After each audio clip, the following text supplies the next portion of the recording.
안녕하세요. 연애 코치랩입니다. 오늘도 사랑 때문에 밤잠 설치고 그 사람 카톡 프로필만 쳐다보다가 하루를 다 보내는 분들을 위해 아주 현실적인 이야기를 가져왔습니다. 당신은 진심을 다했습니다. 맛있는 걸 사주고 힘든 얘기를 들어주고 시간을 쏟아부었죠. 그런데 왜 당신의 엔딩은 늘 좋은 사람에서 끝나는 걸까요? 왜 연인으로 가는 문 앞에서 당신은 늘 출입증을 발급받지 못하는 걸까요? 혹시 당신의 그 진심이 사실은 상대방에게 땡처리 세일 딱지처럼 보였던 건 아닐까요? 우리는 최고의 원두를 가지고도 그걸 끓는 물에 마구잡이로 부어버리는 실수를 하곤 합니다. 결론부터 말씀드리겠습니다. 당신이 연애에 실패하는 이유는 착해서가 아니라 당신의 가치를 스스로 헐값에 넘겼기 때문입니다. 오늘은 당신이라는 명품을 길거리 좌판에 싸구려 물건으로 전락시키는 아주 치명적이지만 너무나도 흔한 습관들에 대해 이야기해 보려고 합니다. 이건 단순히 연애 기술에 대한 이야기가 아닙니다. 당신이라는 사람의 존엄성을 지키는 방법에 대한 이야기입니다. 첫 번째로 우리가 버려야 할 습관은 상대방의 모든 행동에 점수를 매기고 즉시 상품을 주는 인증 자판기가 되는 것입니다. 호감 있는 여성이 오늘 날씨 좋네요 라고 한마디 하면 속으로는 와, 저 사람은 날씨 이야기하는 모습도 천사 같아라고 생각하며 정말 그러게요? 당신 마음씨처럼 날씨도 화창하네요 와 같은 멘트를 0.1초 만에 쏟아냅니다. 물론 칭찬과 호감 표현은 관계의 시작을 알리는 아주 중요한 신호입니다. 하지만 자판기에 동전만 넣으면 언제든 같은 음료수가 나오는 것처럼 그녀의 모든 사소한 행동에 기계적인 칭찬과 감탄을 쏟아내는 순간 당신의 칭찬은 가치를 잃어버립니다. 처음에는 달콤하게 들리던 당신의 말이 나중에는 배경 소음처럼 들리게 되는 것이죠. 당신은 그녀의 팬클럽 회장이 되고 그녀는 당신의 환호를 당연하게 여기는 아이돌이 됩니다. 이 구도에서는 절대 동등한 관계가 형성될 수 없습니다. 진정한 가치를 지닌 칭찬은 타이밍과 희소성에서 나옵니다. 모두가 볼 수 있는 그녀의 예쁜 외모나 옷차림을 칭찬하는 것은 이미 만점을 받은 시험지에 동그라미를 한 번 더 쳐주는 것과 같습니다. 아무런 감흥이 없죠? 대신 대화 중에 그녀가 자신의 일에 대해 얼마나 깊이 고민하고 노력했는지를 이야기했을 때 그 진솔한 모습을 포착하고 인정해주는 것이 진짜입니다. 아까 본인의 일에 대해 이야기할 때 정말 진지하게 고민한 사람에게서만 나올 수 있는 깊이가 느껴졌어요? 그런 모습이 훨씬 더 멋있어 보이네요. 이런 칭찬은 단순한 감탄을 넘어 나는 당신의 외면뿐만 아니라 내면의 가치를 알아볼 줄 아는 사람이다라는 강력한 신호를 보냅니다. 당신의 칭찬이 아무 때나 받을 수 있는 싸구려 사탕이 아니라 특별한 성취에만 주어지는 트로피가 될 때 그녀는 당신의 인정을 받기 위해 노력하기 시작할 겁니다. 두 번째 습관은 자신을 24시간 연중 무휴 편의점처럼 만드는 것입니다. 편의점은 우리에게 정말 고마운 존재입니다. 언제 가도 열려 있고 필요한 것을 대부분 구할 수 있죠. 하지만 우리가 편의점에서 파는 물건을 보며 와, 이건 정말 귀한 거야 라고 감탄하지는 않습니다. 너무나도 많은 남성들이 연애 시장에서 스스로를 바로 이 편의점처럼 포지셔닝합니다. 그녀에게서 밤 10시에 혹시 지금 뭐해? 라는 연락이 오면 속으로 쾌재를 부르며 하던 모든 것을 멈추고 아무것도 안 하고 있었어? 바로 갈 수 있어? 라고 대답합니다. 이 행동은 나는 너에게 관심이 많아라는 긍정적인 신호 이전에 나는 내 삶에 별다른 중요한 계획이나 우선순위가 없는 사람이야 라는 부정적인 신호를 먼저 전달합니다. 사람은 본능적으로 희소한 것에 더 큰 가치를 부여합니다.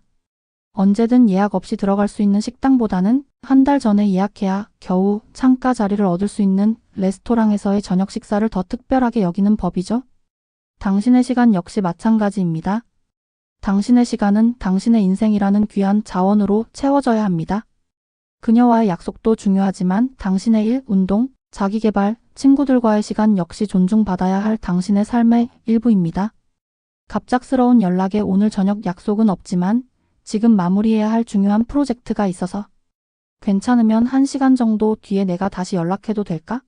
라고 여유 있게 대답하는 모습은 당신이 그녀를 무시하는 것이 아니라 당신의 삶을 스스로 존중하고 있음을 보여줍니다. 그런 남자의 시간을 얻어냈을 때 비로소 여성은 자신이 존중받고 있으며 특별한 사람이 되었다고 느끼게 됩니다. 당신의 시간을 스스로 존중할 때 다른 사람도 당신의 시간을 귀하게 여기기 시작합니다. 세 번째로 멈춰야 할 행동은 관계의 깊이를 돈으로 증명하려는 첫 데이트 불꽃놀이입니다. 마음에 드는 여성을 만난 초반, 많은 남성들이 자신의 경제적 능력을 과시하고 싶은 유혹에 빠집니다. 그래서 무리해서 최고급 레스토랑을 예약하고 생각지도 못한 고가의 선물을 안겨주죠. 화려한 불꽃놀이처럼 첫 만남을 아주 강렬하고 인상 깊게 만들고 싶어 합니다. 하지만 불꽃놀이는 어떻습니까? 잠시 밤하늘을 화려하게 수놓지만 순식간에 연기처럼 사라지고 남는 것은 정적뿐입니다. 관계 초반의 과도한 지출은 나는 이렇게 능력 있는 남자야 라는 자신감의 표현이라기보다는 나는 돈 말고는 너의 마음을 사로잡을 자신이 없어 라는 불안감의 신호로 읽힐 가능성이 더 큽니다. 더 큰 문제는 이런 행동이 자기 자신을 심리적 함정에 빠뜨린다는 것입니다. 이미 많은 돈과 노력을 쏟아부었기 때문에 관계가 생각처럼 흘러가지 않아도 쉽게 포기하지 못하고 본전 생각에 더 매달리게 됩니다. 내가 이만큼이나 썼는데 넌 왜 나에게 마음을 열지 않는 거야? 와 같은 보상 심리가 작동하기 시작하면 그때부터 관계는 즐거움이 아닌 투자가 되어버립니다. 진지한 관계를 원하는 여성이라면 남자의 하룻밤 씀씀이보다는 그의 평소 재정관념과 절제력을 더 눈여겨봅니다. 왜냐하면 돈을 쓰는 방식에서 그 사람의 책임감, 미래계획, 충동조절 능력까지 엿볼 수 있기 때문이죠.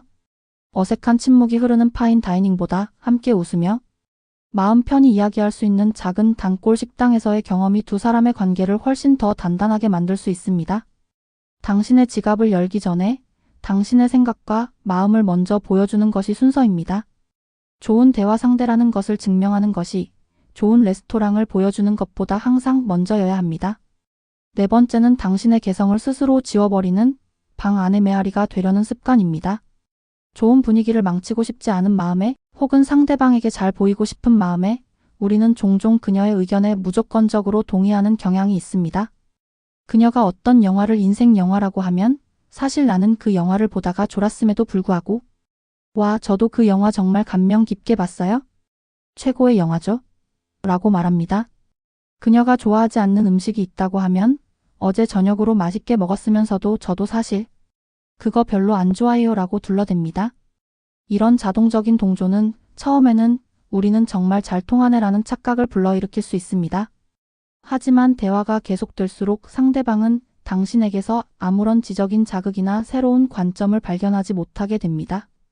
늘 예상 가능한 대답만 돌려주는 사람, 나의 말에 그저 동의만 해주는 메아리 같은 사람과의 대화는 금방 지루해지기 마련입니다. 여성은 자신과 똑같은 생각을 가진 복제품을 원하는 것이 아닙니다. 자신만의 뚜렷한 생각과 가치관, 즉 고유한 세계를 가진 남자를 만나고 싶어 합니다. 서로 다른 두 개의 세계가 만나 생각의 차이를 발견하고 때로는 건강하게 충돌하며 서로의 세계를 넓혀가는 과정에서 진짜 매력과 깊은 유대감이 생겨나는 법입니다. 물론 대놓고 그 생각은 틀렸어요 라고 공격적으로 말하라는 의미가 아닙니다. 상대방의 의견을 존중하면서도 자신의 주관을 세련되게 보여주는 것이 중요합니다. 아, 그 영화를 그런 관점에서 볼 수도 있군요. 저는 사실 그 부분에 대해서는 조금 다른 생각을 했었어요. 라고 말하며 당신의 관점을 차분하게 설명하는 것만으로도 당신은 그저 착한 남자가 아니라 자기만의 생각이 있는 남자가 될 수 있습니다. 건강한 의견 차이는 관계를 망치는 독이 아니라 대화를 훨씬 더 풍부하고 입체적으로 만드는 영양제입니다. 마지막으로 버려야 할 습관은 스스로를 문지방 아래로 낮추는 현관 발매트 증후군입니다. 좋은 사람이 되어야 한다는 강박에 우리는 종종 불필요한 배려와 사과를 남발합니다. 예를 들어 그녀가 약속 시간에 30분이나 늦었을 때 미안해하는 그녀에게 아니에요? 괜찮아요? 저도 방금 왔어요 라고 말하며 그녀의 미안함까지 덜어주려고 애씁니다. 심지어는 식당 종업원의 실수로 음식이 늦게 나왔을 때도 어색한 분위기를 참지 못하고 제가 괜히 바쁜 곳으로 오자고 했나 봐요? 미안해요 라며 자신의 탓이 아닌 일에 대해 사과하기도 합니다. 물론 상대를 편하게 해주려는 좋은 의도에서 시작된 행동일 겁니다. 하지만 미안하다는 말과 괜찮다는 말은 생각보다 훨씬 더 무거운 언어입니다. 본질적으로 자신의 잘못을 인정하거나 상대의 잘못을 무조건적으로 용납하며 스스로를 낮추는 의미를 담고 있죠. 이런 말을 책임질 필요가 없는 상황에서조차 남발하게 되면 당신은 늘 자신을 낮추는 사람, 어떤 상황에서도 괜찮다고 말하는 사람이라는 인상을 주게 됩니다.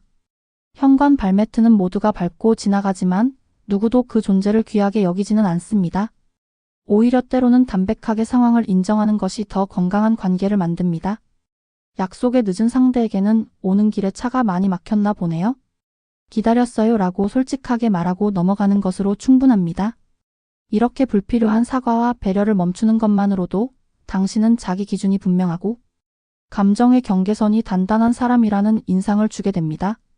자신의 위치를 스스로 지킬 줄 아는 남자의 단단함이 습관적으로 자신을 낮추는 무릎 모습보다 훨씬 더 큰 신뢰감과 매력을 준다는 사실을 기억해야 합니다. 오늘 우리가 살펴본 이 모든 행동들은 결국 하나의 뿌리에서 나옵니다. 바로 나 자신을 존중하는 기준이 명확하지 않다는 점이죠. 문제는 당신의 친절함이나 배려심 그 자체가 아니었습니다. 그 좋은 자질과 자원을 누구에게, 언제, 어디까지 베풀 것인지에 대한 스스로의 원칙이 없었던 것이 진짜 문제입니다. 기억하십시오. 다른 사람의 존중은 내가 먼저 나를 존중할 때 비로소 따라오는 것입니다. 당신의 시간, 당신의 감정, 당신의 생각, 이 모든 것들은 당신이 먼저 귀하게 여겨야 할 한정판 명품과도 같습니다. 오늘부터라도 이 5가지 행동들을 그저 의식하고 줄여나가는 작은 노력을 시작해 보십시오. 당신은 더 이상 그저 착하기만 한 남자가 아니라 존중할 수밖에 없는 단단한 남자로 보이기 시작할 겁니다. 그리고 그런 남자는 언제나 매력적일 수밖에 없죠. 여러분은 오늘 이야기한 5가지 실수 중 어떤 실수를 가장 많이 하셨나요? 혹은 나는 이런 행동을 고쳤더니 관계가 극적으로 변했다 하는 경험이 있다면 댓글로 공유해 주십시오. 여러분의 솔직한 이야기가 지금 사랑 때문에 힘들어하는 다른 분들에게는 그 어떤 조언보다 값진 코칭이 될 수 있습니다. 오늘도 시청해 주셔서 감사합니다. 연애 코치랩이었습니다.